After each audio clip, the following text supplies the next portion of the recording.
Good morning. I'm Crupi, an evangelist in the Franklin Church of God. I hope you are blessed, and we are praying for you. I've just come by to give you an encouragement word today. I was taken back, Jesus, he's talking in Matthew.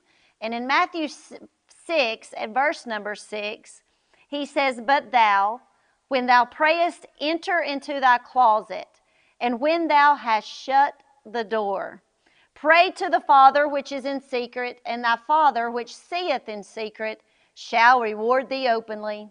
And in verse number 8, he says, "Be ye not therefore like unto them, for your Father knoweth what things ye need of before ye ask of him." What a promise.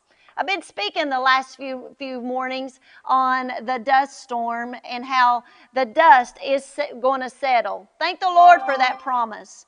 But last week, I focused on the middle chapters. And during the middle chapters is sometimes frustrating. And it's on those middle chapters that I think that he's wanting us to focus on this morning. You see, when you are entering into the closet, as Jesus teaches, and you shut the door, I believe that is to have time out with him. He is wanting us to have focus and time out and an intimate relationship with him. You see, I thought about the scriptures of how God spiritually has given a lot of people in the word time outs. I think about the word Selah. What does the word Selah, that many times that we skip over? It means think about it. It means pause. It means a break.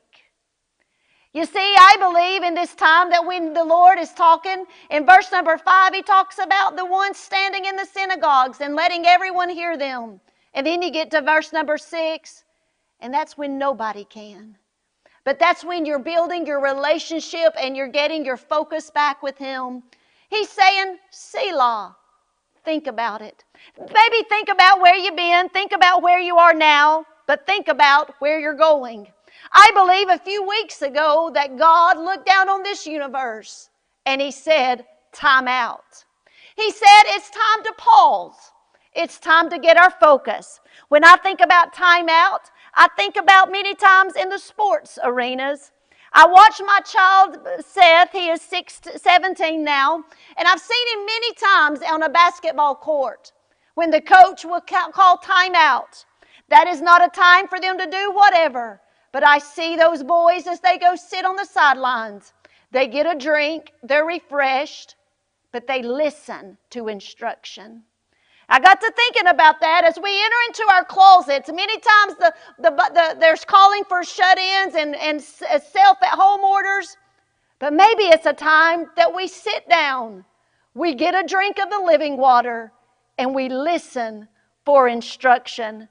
You see, during these timeouts, it's the time that the coach will communicate with those players to determine a strategy or inspire morale.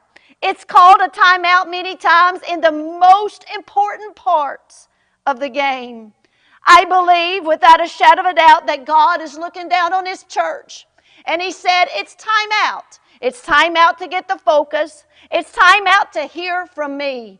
Because I believe we are going into the most important part of history. I believe that we're in the end times. And it's time that we sit back. We get in our prayer closets. We get direction from him. And we get a strategy to move through his plan.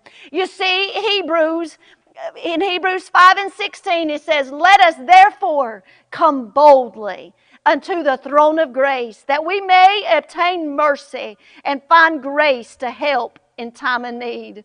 Oh yeah, sometimes what the devil means for evil, my God turns for good. He thinks he's shut the church in. Oh, but we're just gaining ground. We're hearing instruction of when it's time to end this race. We're going to end it with more strength and anointing.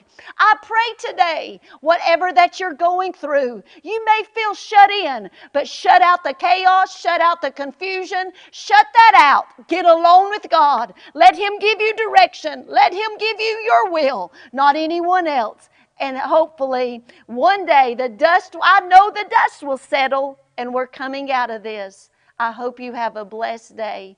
Thank you.